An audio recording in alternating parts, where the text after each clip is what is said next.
During that time, I consider the years I spent on I Love Lucy to be perhaps the biggest rip-off of my career. Everybody loves Lucy. I love Lucy. Thank Do you. you love Lucy? Yes, I do. For millions of people, it's still the gold standard of television comedy. A show broadcast in black and white that somehow feels more alive than anything on TV today. For 6 seasons, I Love Lucy wasn't just a show, it was an event. At the center of it all was the one and only Lucille Ball, a force of nature who changed what a woman could be on television. And right there beside her, through every wild scheme and disastrous plan, was her loyal and equally funny best friend, Ethel. Mertz, Lucy, and Ethel. The names just go together, a perfect shorthand for female friendship at its most chaotic and pure. They were the ultimate partners in crime, navigating life in 1950s New York with laughter as their guide. We watched them get stuck in a walk-in freezer, stomp grapes in Italy, and battle a speeding conveyor belt of chocolates. Through it all, their bond seemed unbreakable, a perfect television fantasy. But what if that perfect friendship was just an act? For millions, they were the absolute best of friends. But behind the cameras, a very different story was playing out. A story of professional tension, deep resentment, and a bitter off-screen feud that was hidden just beneath the laugh track. It was a secret kept for decades, until the woman who played Ethel, Vivian Vance, finally revealed the complicated truth about her time on I Love Lucy. And what she said changes how you see the show and its beloved characters forever. The laughter you remember was real, but it was hiding a conflict that ran deeper than anyone knew. To really get the full picture, we have to appreciate the perfect world the show presented to the public. I Love Lucy didn't just happen. It was born from a fight. In the early 1950s, CBS wanted to turn Lucille Ball's radio show, My Favorite Husband, into a TV series. But Lucy had one demand that wasn't up for negotiation. Her real-life husband, the Cuban-American band leader, Desi Arnaz, had to play her husband on screen. The network hated the idea. They told Lucy that American audiences would never buy an all-American girl married to a foreign man with a thick accent. But Lucy and Desi weren't just performers. They were visionaries. They knew their chemistry was undeniable. To prove it, they formed Desilu Productions, a move that would make them Hollywood royalty, and took their act on the road. They put together a vaudeville show and toured the country, and audiences went absolutely wild. CBS had no choice but to give in, and a piece of television history was born. With the Ricardos cast, the show needed neighbors. The landlords, the friends who would get dragged into all of Lucy's schemes. They needed Fred and Ethel Mertz. Finding the right actors was crucial. For Fred Mertz, the grumpy, cheap landlord, a veteran actor named William Frawley aggressively went after the part. Frawley had been around for a long time, but by the 50s, he was known more for his drinking and difficult attitude. He called Lucille Ball personally and begged for a shot. Desi Arnaz was worried about Frawley's reputation for being unreliable, but Frawley promised that if he was ever late or drunk, Desi could fire him on the spot. It was a deal. William Frawley was Fred Mertz. Finding Ethel was a different kind of challenge. The role needed an actress who could be funny on her own and who could ground Lucy's wild character. The show's director had recently worked with a stage actress named Vivian Vance and was convinced she was perfect. Desi Arnaz flew down to see her in a play and was instantly impressed. Vivian Vance was a Tony Award-winning actress, a true leading lady. Desi knew he'd found his Ethel. When the four of them came together, it was magic. The on-screen chemistry was perfect. The bickering between the Mertzes felt real. The relationship between Ricky and Lucy felt real. And most importantly, the ride-or-die friendship between Lucy Ricardo and Ethel Mertz felt hilariously and heartwarmingly real. Audiences fell in love. They saw themselves in Ethel's eye rolls right before she'd dive headfirst into another one of Lucy's plans. Who could forget the chocolate factory scene? two women totally overwhelmed, stuffing their faces and clothes with candy. It was a masterpiece of physical comedy that worked because of their shared panic. Or the grape stomping episode, where Lucy gets into a fight in a giant vat of grapes.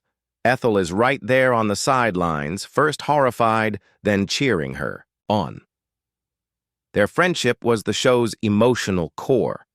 The public perception, carefully managed by Desilu and fan magazines, was that this on-screen chemistry was a mirror of their real lives. They were sold as one big, happy family. The world believed that Lucille Ball and Vivian Vance were as close as Lucy and Ethel. This was the myth, a beautiful, carefully built story that hid a much more complicated truth. The first crack in that perfect image appeared almost immediately. When Lucille Ball first met Vivian Vance, she was reportedly taken aback.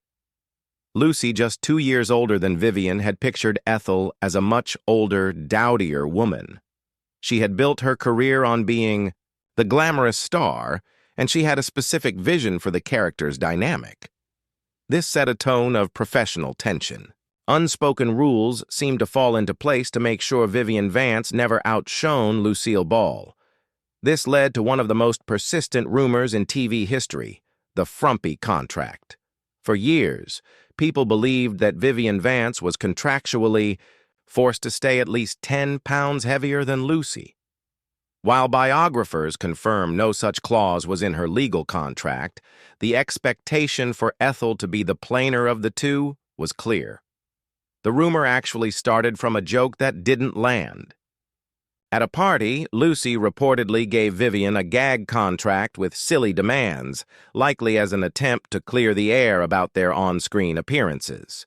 But for Vance, who was already sensitive about the issue, the joke stung.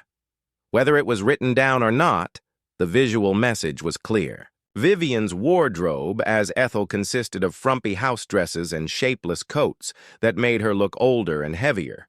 For Vivian Vance, a glamorous and respected theater actress in her own right, this was a tough pill to swallow.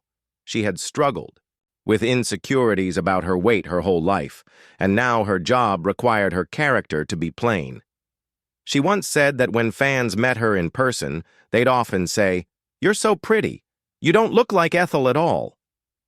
And while she'd smile, it was a constant reminder of her on-screen persona. But the real off-screen war wasn't with Lucy. It was with her on-screen husband, William Frawley. Their portrayal of Fred and Ethel is legendary. Their constant bickering felt hilariously real because, in a tragic twist, the animosity was genuine. Off-camera, Vivian Vance and William Frawley truly disliked each other. The feud started at casting. Vivian was in her early 40s. William Frawley was 66. Vivian resented being cast as the wife of a man she called an old coot, insulted that audiences would find the pairing believable. Their personalities clashed just as much as their ages.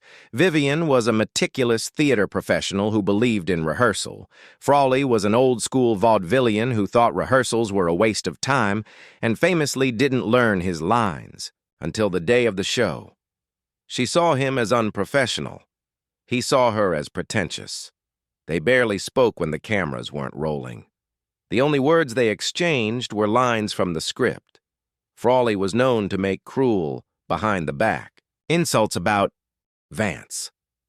The tension was so thick that the rest of the cast and crew had to navigate it daily. So how did they create such magic on screen?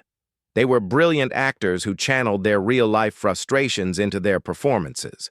The insults Fred threw at Ethel, and the cutting remarks she threw back were all powered by a genuine dislike. They weren't just acting, they were venting. The depth of their feud became clear when I Love Lucy ended. The characters were so popular that CBS offered them a spin-off called The Fred and Ethel Mertz Show. It was a huge opportunity. Frawley was interested, but Vivian's response was immediate and absolute. No.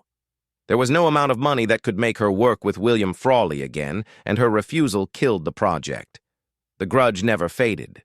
Legend has it that in 1966, when news of William Frawley's death from a heart attack reached Vivian in a restaurant, her reaction was shocking. As the story goes, she raised her glass and announced, "Champagne for everyone." It was a chilling final chapter to one of television's most toxic feuds. While her feud with William Frawley was a story of mutual dislike, Vivian Vance's relationship with Lucille Ball was far more complex. It was a bond that evolved from tension into a deep and profound friendship forged in the fires of Hollywood. It wasn't the simple, perfect friendship of Lucy and Ethel, but something much more real. After the initial awkwardness of her casting, the two women developed a powerful, professional respect for each other. Lucy, a comedic genius, quickly saw that Vivian was a powerhouse in her own right. Vivian, in turn, was in awe of Lucy's talent and work ethic. On a male-dominated set, Lucy and Vivian became natural allies, a team navigating the pressures of a hit show. Their bond grew even stronger as they supported each other through personal turmoil. Lucille Ball's marriage to Desi Arnaz was famously passionate, but also incredibly volatile, and Lucy often turned to Vivian for support. It was Vivian who became her confidant, the one she could cry with. Their dressing rooms were side by side, and the wall between them heard countless secrets. At the same time, Vivian was fighting her own battles. She had a history of difficult marriages and also struggled with severe anxiety and depression. In an era when mental health was rarely discussed, she was one of the first celebrities to be open about being in therapy. Lucy provided her with a source of stability and a non-judgmental ear. They were two women at the top of their field, dealing with immense private pain, and their shared vulnerability created an unbreakable bond. Years later, when Lucy was planning her TV comeback with The Lucy Show, there was only one person she wanted by her side. She flew to see Vivian and begged her to come back to television. Vivian eventually agreed, but on her own terms. This time, there would be no frumpy Ethel. She insisted her character be named Vivian and that she get to wear stylish clothes. Lucy, needing her friend, agreed to everything. The most touching chapter of their friendship came in Vivian Vance's final years. In the late 1970s, Vivian was diagnosed with bone cancer. As her health declined, Lucille Ball was a constant presence.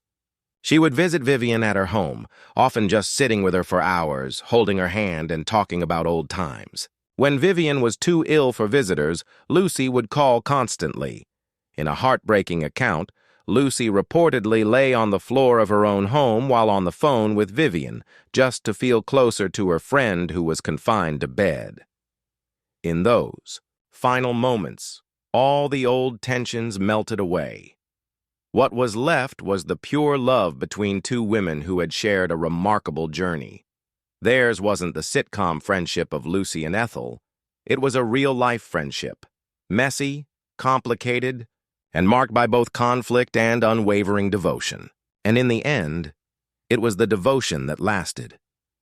The world of I Love Lucy feels like a perfect bubble of joy, a place where problems are solved in 22 minutes.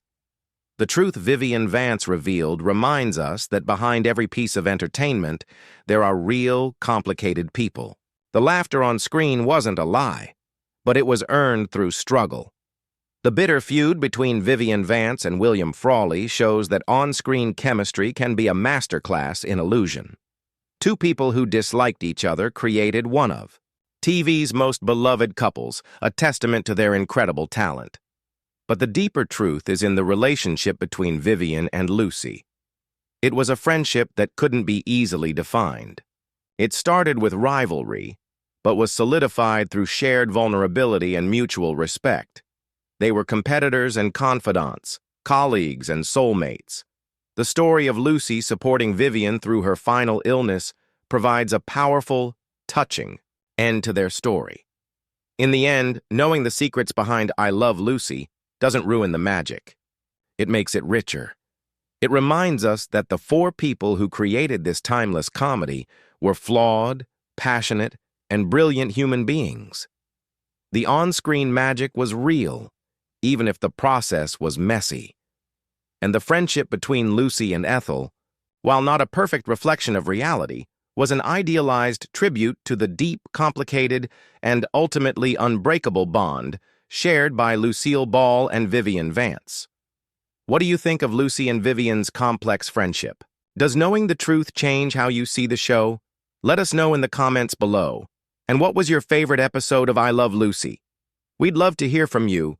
Don't forget to like this video and subscribe to our channel for more untold stories from Hollywood's golden age. Thanks for watching.